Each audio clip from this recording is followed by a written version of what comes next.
नमस्कार दोस्तों, study for all agriculture competitive exam में आपका स्वागत है। आज इस वीडियो में हम एग्रीकल्चर की कुछ इम्पॉर्टेंट जो स्कीमें हैं उनके बारे में स्टडी करेंगे, क्योंकि इस समय चाहे आपका एंट्रेंस एग्ज़ाम हो, जैसे आईसीआर का भी एग्ज़ाम होने वाला है, या जो बीएचयू या यूपी कैटेट जो एंट्रेंस एग्ज़ाम हो, या कॉम्पिटिटिव एग्ज़ाम हो जैसे एफसीआई हुआ या आईबीपीएस हो, तो अब नेक्स्ट ईयर होगा। लेकिन इन सभी जो भी एग्ज़ाम हैं उनमें जनरली अब एग्रीकल्चर जो स्कीमें हैं उनसे रिलेटेड क्वेश्चन पूछे जाते हैं।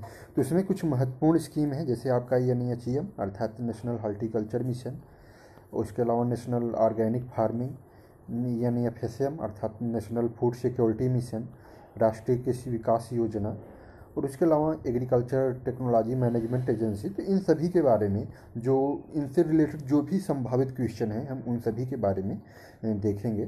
तो सबसे पहला हमारा है, कहेंगे कि एनएचएम। तो इसका एक पूरा नाम पूछा जा सकता है। सबसे बड़ी बात तो ये है कि इसका पूरा नाम पूछा जा सकता है, अर्थात कहेंगे कि नेशनल हॉर्टिकल्चर मिशन या राष्ट्रीय बागवानी मिशन कहते हैं। दूसरा इसमें से जो क्वेश्चन पुटअप होता है कि ये राष्ट्रीय जैसे आपका बागवानी मिशन है, तो ये कब लॉन्च हुआ था? तो कहेंगे कि मई 2005 में। तो ये एक महत्वपूर्ण क्वेश्चन हो जाता है आपका कि मई 2005 में जो है नेशनल हॉर्टिकल्चर मिशन जो है वो लॉन्च किया गया था। और लॉन्च किसके द्वारा हुआ था? तो वो था सेंट्रल गवर्नमेंट के द्वारा, अर्थात सेंट्रल गवर्नमेंट के द्वारा ये नेशनल हॉर्टिकल्चर मिशन लॉन्च किया गया। और इसका जो उद्देश्य था, कहा जाए अगर नेशनल हॉर्टिकल्चर मिशन का जो उद्देश्य था कि जो हॉर्टिकल्चर, जैसे हम एग्रीकल्चर का अगर बात करें, फूड ग्रेन की बात करें, तो उसका प्रोडक्शन जो है जनरली 275 मिलियन टन कह सकते हैं कि टोटल जो है प्रोडक्शन होता है। लेकिन हॉर्टिकल्चर का जो प्रोडक्शन था जनरली कहेंगे कि फूड ग्रेन से कम था। तो उसको इंक्रीज करने के लिए नेशनल हॉर्टिकल्चर मिशन 2005 में लॉन्च किया गया। और इसका कहेंगे कि एक बेनिफिट ये रहा कि प्रेजेंट अगर हम डाटा देखते हैं हार्टिकल्चर डाटा, तो वो 300 मिलियन अर्थात फूड ग्रेन का जो प्रोडक्शन है उससे ज़्यादा हमारा हार्टिकल्चर का जो प्रोड्यूस अर्थात फ्रूट हुआ, वेजिटेबल हुआ, फ्लोरिकल्चर हुआ, एरोमेटिक हुआ, ये सभी हार्टिकल्चर के अंतर्गत आएंगे। तो इन सभी का टोटल मिला के अगर देखा जाए तो 300 मिलियन टन से ज़्यादा प्रोडक्शन हो रहा है इस समय इंडिया में। तो ये बहुत ही बड़ा अचीवमेंट रहा हमारा एनएचएम का अर्थात नेशनल हॉर्टिकल्चर मिशन का। दूसरा एक, अगर कोई स्टूडेंट जेआरएफ हॉर्टिकल्चर से एग्जाम देगा तो 100% एक क्वेश्चन लगभग 100% मतलब कि 90% के एबव एक चांसेस रहता है कि ये पूछा जाता है कि टोटल एग्रीकल्चर में हॉर्टिकल्चर का जो जीडीपी है वो कितना है। जैसे एग्रीकल्चर का जीडीपी अगर हम मान लेते हैं कि इस समय 17% है, तो 17% का 33% जो है वो क्या शेयर करता है? वो आपका हॉर्टिकल्चर शेयर करता है। तो ये कहेंगे कि जेआरएफ के एंट्रेंस एग्जाम में 100% पूछा जाने वाला, कहेंगे कि ये अब हॉर्टिकल्चर में पूछ लिया जाएगा कि how many percent of share of horticulture in GDP of total agriculture. तो वो 33% है। अब ये दूसरी बात है कि एग्रीकल्चर में, अर्थात ये एग्रीकल्चर में 33% आपका हॉर्टिकल्चर है। उसके अलावा कुछ इसमें जैसे 33% के करीब 33-35% जो हो डेयरी होगा, जैसे एनिमल हस्बेंड्री और डेयरी का भी होगा इसमें। तो ये चीज़ें तो कहेंगे कि इसमें आपसे 4 से 5 क्वेश्चन पुटअप हो रहे हैं। एक तो नेशनल हॉर्टिकल्चर मिशन पूरा नाम अर्थात राष्ट्रीय बागवानी मिशन। दूसरा हमारा हो जाएगा कि ये लॉन्च कब हुआ, तो कहेंगे कि मई 2005 में लॉन्च हुआ। लॉन्च किसके द्वारा हुआ? सेंट्रल गवर्नमेंट के द्वारा हुआ। और तीसरा इसका उद्देश्य क्या था कि हमारा 300 मिलियन टन जो है हॉर्टिकल्चर का प्रोडक्शन कहेंगे कि इंक्रीज करना, अर्थात 300 मिलियन टन को पार करना था। तो जो कि कहेंगे कि इस समय करंट अगर देखा जाए तो वो पार कर चुका है। हालांकि इसका जो था कि 2011-12 में, लेकिन 2011-12 नहीं, अब जाके कहेंगे कि क्रॉस किया है। तीसरा जो क्वेश्चन कहेंगे कि हॉर्टिकल्चर शेयर कितना परसेंट करता है, तो ये कहेंगे कि 33% है। तो ये आपका महत्वपूर्ण हो गया कि टोटल एग्रीकल्चर में 33% जो जीडीपी है वो किसका है? हॉर्टिकल्चर प्रोड्यूस का है। अब उसके बाद नेक्स्ट हमारा है एनओएफ अर्थात कहेंगे नेशनल ऑर्गेनिक फार्मिंग, अर्थात इसको हम राष्ट्रीय बागवानी कहेंगे कि राष्ट्रीय कार्बनिक या जैविक खेती बोलते हैं। तो राष्ट्रीय जैविक खेती जो है ये हमारा परियोजना लॉन्च हुआ था अक्टूबर 2004 में। तो ये आपका महत्वपूर्ण हो गया। ये लॉन्च हुआ हमारा कब? अक्टूबर 2004 में। और इसके अंतर्गत कहेंगे कि राष्ट्रीय जैविक कृषि केंद्र की स्थापना की गई, अर्थात कहेंगे कि एक तरीके से नेशनल ऑर्गेनिक एग्रीकल्चर सेंटर की स्थापना की गई राष्ट्रीय जैविक खेती के अंतर्गत। और इसमें आपका एक कहेंगे कि सेंट्रल है, सेंट्रल जो आपका है वो गाज़ियाबाद में है। तो ये क्वेश्चन पूछा जाता है ऑर्गेनिक फार्मिंग का, कहेंगे कि जो मेन सेंटर है राष्ट्रीय जैविक कृषि केंद्र का वो गाज़ियाबाद में है, यूपी में, अर्थात ये आपका गाज़ियाबाद यूपी में पड़ेगा। और उसके अलावा इसके 6 सब सेंटर हैं, जो कि आपका कहेंगे कि बेंगलुरु हुआ, भुवनेश्वर हुआ अर्थात उड़ीसा, हिसार अर्थात हरियाणा हो जाएगा, उसके बाद इम्फाल और जबलपुर अर्थात मध्य प्रदेश, नागपुर हो गया। तो ये आपके 6 हो जाएंगे, अर्थात बेंगलुरु, भुवनेश्वर, हिसार, इम्फाल, जबलपुर। इसमें आपको गाज़ियाबाद 100% याद रखना है जो है।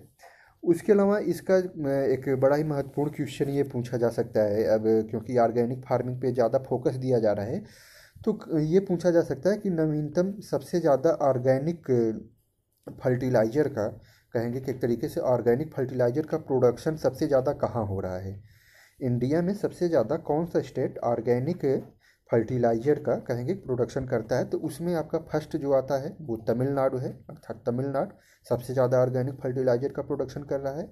सेकंड नंबर पे हमारा जो आ जाएगा वो है कर्नाटका, अर्थात कर्नाटका सेकंड नंबर पे। और थर्ड नंबर पे हमारा आता है केरल। तो ये 3 स्टेट हो गए, ये आपको 100% याद रखना है। ये पूछा जा सकता है कि top which one of the following is the highest producer of organic fertiliser. तो इसमें आपको 100% याद रखना है कि तमिलनाडु है। दूसरा एक बड़ा ही महत्वपूर्ण टॉपिक है, अगर ऑर्गेनिक फार्मिंग की बात चल रही है तो इसमें जैसे कि आपका सिक्किम है, इंडिया का पहला ऐसा स्टेट है जहाँ पे पूरी तरीके से ऑर्गेनिक फार्मिंग की जा रही है। दूसरा जो महत्वपूर्ण है कि आपका जो काटन है, कहेंगे कि एक तरीके से जैविक काटन का, अर्थात बीटी काटन का जो उत्पादन है वो प्रथम स्थान पे है। अर्थात इंडिया जो है जैविक काटन के उत्पादन में इंडिया में वर्ल्ड में प्रथम स्थान पे है। तो ये एक बड़ा महत्वपूर्ण क्वेश्चन है, अर्थात हम कह सकते हैं कि जैविक कपास के उत्पादन में विश्व में भारत का प्रथम स्थान है। तो इसको नोट करते चलेंगे। और उसके बाद अब हमारा है नेक्स्ट जो है, कहेंगे कि NFSM। तो इसका पूरा नाम पूछा जा सकता है, अर्थात इसका पूरा नाम है नेशनल फूड सिक्योरिटी मिशन, अर्थात इसको हम कह सकते हैं कि राष्ट्रीय खाद्य सुरक्षा मिशन। और ये लॉन्च कब हुआ था, ये बड़ा ही महत्वपूर्ण क्वेश्चन है जो आपके कॉम्पिटिटिव एग्जाम में पूछा जाता है। तो कहेंगे कि ये आपका लॉन्च हुआ था अक्टूबर 2007 में, अर्थात नेशनल फूड सिक्योरिटी मिशन हमारा लॉन्च हुआ अक्टूबर 2007 में। और ये कहेंगे कि 11वीं पंचवर्षीय योजना थी, अर्थात 11th 5 ईयर प्लान था। तो कभी कभी ये भी आपका कॉम्पिटिटिव एग्जाम में, जैसे अभी यूपी कैट उसमें PGT TGT किसी एग्जाम में RKVY और NFSM से रिलेटेड क्वेश्चन पूछ लिए गए थे। तो 11th 5 ईयर प्लान था और अक्टूबर 2007 में आपका national food security mission launch हुआ था। अब इस परियोजना में कहेंगे कि जब हमारा लॉन्च हुआ तो इसका जो उद्देश्य था, कहेंगे कि अर्थात इसका जो मेन ऑब्जेक्टिव था वो कहेंगे कि एक तरीके से जो था कि प्रोडक्शन जो है आपका जो राइस है, उसके अलावा वीट है और पल्स, अर्थात राइस, वीट और पल्स का प्रोडक्शन जो है इंक्रीज करना था। जो कि राइस का 10 कुंटल कहेंगे कि 10 मिलियन टन और वीट का 8 मिलियन टन, और कहेंगे कि आपका जो पल्स था उसका 2, अर्थात कहेंगे कि 11वीं पंचवर्षीय योजना में 20 मिलियन टन अधिक प्रोडक्शन हमें करना था राइस, वीट और पल्स का, जिसमें राइस 10 मिलियन टन, वीट आपका 8 मिलियन टन और कहेंगे कि ये आपका जो हो जाएगा 2 मिलियन टन हो जाएगा पल्स का। उसके बाद क्या हुआ कि ये फिर से मॉडिफाइड किया गया नेशनल फूड सिक्योरिटी मिशन, क्योंकि 12वीं पंचवर्षीय योजना आपकी कब से कब थी, 2012 से 2017 तक। कभी कभी ये भी कॉम्पिटिटिव एग्जाम में पूछा जा सकता है। तो इसमें जो था वो कहेंगे कि इंक्रीज कर दिया गया, 20 से 25 मिलियन टन कर दिया गया। और इसमें आपके कहेंगे कि जो राइस था 10 और वीट आपका 8 और 4 मिलियन टन, कहेंगे कि 4 मिलियन टन आपका पल्स, अर्थात पल्स इंक्रीज किया गया 2 मिलियन टन।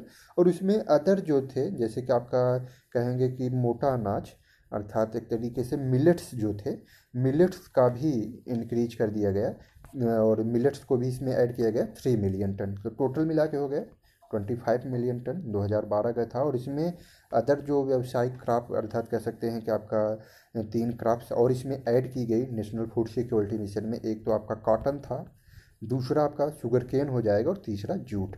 तो ये बड़ा ही महत्वपूर्ण है।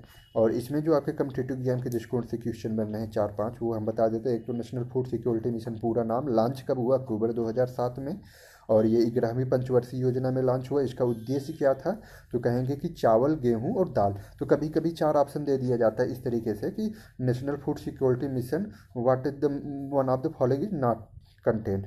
तो उसमें आपका दे दिया जाएगा wheat, rice, pulse and oil seeds, अर्थात ये किसके प्रोडक्शन के इंक्रीज करने से रिलेटेड नहीं है, तो इसमें ऑयल सीड भी दे दिया जाता है।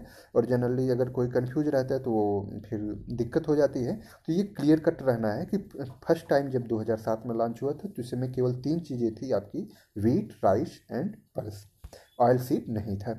अब नेक्स्ट हमारा योजना है RKVY, अर्थात इसको हम कहते हैं राष्ट्रीय कृषि विकास योजना। ये आपका RKVY जो है बड़ा ही महत्वपूर्ण योजना है। और एक तरीके से कह सकते हैं, हाँ, एक जैसे कि अभी हम कहेंगे जो हमने बताया नेशनल फूड सिक्योरिटी मिशन था, तो नेशनल फूड सिक्योरिटी मिशन में एक चीज़ आपको और है कि कह सकते हैं कि IBP से एफएम बड़ा पूछा जा सकता है इस तरीके के। तो 50-50 शेयर है, अर्थात नेशनल फूड सिक्योरिटी मिशन में 50% आपका केंद्र सरकार का है जो बजट है, और 50% जो है वो राज्य सरकार का है। तो ये आपको याद रखना है, नेशनल फूड सिक्योरिटी में 50% सेंट्रल गवर्नमेंट और 50% आपका स्टेट गवर्नमेंट देती है। अब इसके बाद राष्ट्रीय कृषि विकास योजना है। तो राष्ट्रीय कृषि विकास योजना भी आपका 16 अगस्त 2007 को लॉन्च हुआ था। तो ये अभी पूछा गया था आपका UP TGT या PGT के एग्जाम में भी पूछा गया था। तो 16 अगस्त कहेंगे कि 2007 को ये लॉन्च हुआ था। और इस ये था किस पंचवर्षीय योजना, तो 11वीं पंचवर्षीय योजना, क्योंकि आपका 2007 से 2000 कहेंगे कि 12 तक पंचवर्षीय योजना थी, 11वीं पंचवर्षीय योजना थी, तो 11वीं पंचवर्षीय योजना के अंतर्गत आता है। और RKVY में हमारा जो एग्रीकल्चर का कहेंगे कि GDP है उसको 4% कहेंगे कि एक तरीके से कृषि का जो योगदान था, वार्षिक योगदान था, वो 4% करना था। टोटल कहेंगे कि इंडियन इकोनॉमी में 4% के हिसाब से इसकी ग्रोथ करनी थी। तो ये चीज़ें थी। और इसमें कहेंगे कि आपका 11वीं RKVY जो है ये एक बड़ा ही कहेंगे कि जैसे UP स्टेट है तो RKVY योजना यहाँ चल रही है। और ये 100% सेंट्रल गवर्नमेंट, अर्थात ये 100% जो है इसका फाइनेंस जो करती है वो सेंट्रल गवर्नमेंट करती है, अर्थात केंद्र सरकार करती है। राष्ट्रीय कृषि विकास योजना के अंतर्गत, जिसके अंतर्गत आपको बीज हुआ, फर्टिलाइज कहेंगे कि बीज हुआ या पेस्टिसाइड हुआ, इन सभी का माइक्रो न्यूट्रिएंट हुआ 100% सब्सिडी पे किसानों को उपलब्ध कराया जाता है। तो ये हो गया, अर्थात ये RKVY पूरा नाम राष्ट्रीय कृषि विकास योजना। और दूसरा ये 16 अगस्त 2007 को, और तीसरा क्वेश्चन ये 11वीं पंचवर्षीय योजना में, और चौथा ये 100% कहेंगे कि केंद्र सरकार द्वारा प्रायोजित योजना है। उसके बाद हमारा नेक्स्ट है आत्मा, जो कि आत्मा से भी क्वेश्चन पूछा गया था अभी UP के TGT और PGT दोनों ही एग्जाम में। तो कहेंगे कि आत्मा जो योजना है ये आपका केंद्र सरकार के द्वारा है, यही क्वेश्चन पूछा गया था। तो ये सेंट्रल गवर्नमेंट के एक तरीके से कह सकते हैं कि केंद्र सरकार ने 6 नवंबर 2005 को, अर्थात 6 नवंबर 2005 को आपका एग्रीकल्चर टेक्नोलॉजी मैनेजमेंट एजेंसी, अर्थात कहेंगे कि कृषि तकनीक प्रबंधन एजेंसी की स्थापना की थी। और इसका जो कहेंगे कि एक तरीके से जो फाइनेंस होता है, और अगर फाइनेंस की बात की जाए तो 90% जो है ये आपका सेंट्रल गवर्नमेंट है, और 10% जो है वो स्टेट गवर्नमेंट इसमें कहेंगे कि पैसा खर्च करती है। और इसका जो मेन ऑब्जेक्टिव था कि जैसे किसान हैं उनको पंचायत स्तर पे, जिला स्तर पे, या KVK के माध्यम से, या अदर जो NGO हैं उनके माध्यम से इनको न्यू जो टेक्नोलॉजी है, एग्रीकल्चर से रिलेटेड जो टेक्नोलॉजी हैं उन टेक्नोलॉजी को उनको बताया जाए, उनको एक तरीके से उससे लैस किया जाए। तो ये मेन ऑब्जेक्टिव हो जाएगा आपका एग्रीकल्चर टेक्नोलॉजी मैनेजमेंट एजेंसी। और लास्ट हमारा जो है बड़ा ही महत्वपूर्ण ये भी है RIDF योजना, अर्थात इसको हम बोलते हैं रूरल इंफ्रास्ट्रक्चर डेवलपमेंट फंड। तो इसका पूरा नाम बड़ा ही महत्वपूर्ण है, रूरल इंफ्रास्ट्रक्चर डेवलपमेंट फंड, अर्थात कहेंगे कि ग्रामीण अवसंरचना विकास निधि। तो ये योजना जो है आपकी नाबार्ड के, ये भी बड़ा महत्वपूर्ण क्वेश्चन है। नाबार्ड अर्थात नेशनल एग्रीकल्चर कहेंगे कि बैंक है फॉर रूरल डेवलपमेंट। तो ये भी आपका नाबार्ड की स्थापना 12 जुलाई 1982 की हुई थी। ये भी बड़ा महत्वपूर्ण क्वेश्चन है, 12 जुलाई 1982 नाबार्ड। तो ये नाबार्ड प्रायोजित योजना है और कहेंगे कि IRDF की इसकी स्थापना जो हुई थी, कहेंगे कि आपका 1995-96 में हुआ था। तो ये पूछा जा सकता है 1995-96 में IRDF योजना जो है वो लॉन्च की गई थी। और इसके अंतर्गत ग्रामीण स्तर पे जो हैं आपको सुविधाएं जो हैं वो उपलब्ध कराई जाती हैं, चाहे वो सॉइल कंजर्वेशन का हो या कहें कि वाटर से रिलेटेड हो, अदर जो भी प्रॉब्लम है उनको जो है वो। और इसको जो RIDF है उसको जो फाइनेंस उपलब्ध कराता है वो कौन कराता है? आपका नाबार्ड बैंक। तो ये चीज़ें हैं। तो ये आपके महत्वपूर्ण हो गए, कहेंगे कि इसमें से आपके बड़े ही महत्वपूर्ण 40 से कहेंगे कि आपके 6 पॉइंट है, तो कम से कम आपके 40 क्वेश्चन तो इसमें से बन ही रहे हैं जो बड़े ही महत्वपूर्ण है। और इससे बाहर अब चाहे वो आपका IBPS FO हो या अदर, अभी जैसे BEd एंट्रेंस एग्ज़ाम होना है या कोई BEd कहेंगे कि अदर एंट्रेंस एग्ज़ाम है या आपके FCI हुआ, कोई भी है, तो किसी भी एग्ज़ाम के लिए बड़ा ही महत्वपूर्ण है आपका कोई भी एग्ज़ाम है। तो उम्मीद है हमारा ये वीडियो आप सभी को पसंद आया होगा। अगर वीडियो पसंद आया तो लाइक सब्सक्राइब करें हमारे चैनल को और अधिक से अधिक दोस्तों तक शेयर करें जो भी इस कम्पिटिटिव आप एग्रीकल्चर से रिलेटेड कम्पिटिटिव एग्जाम या नॉन एग्रीकल्चर कम्पिटिटिव एग्जाम की भी तैयारी कर रहे हैं, जिससे वो भी लाभान्वित हो। वीडियो देखने के लिए धन्यवाद।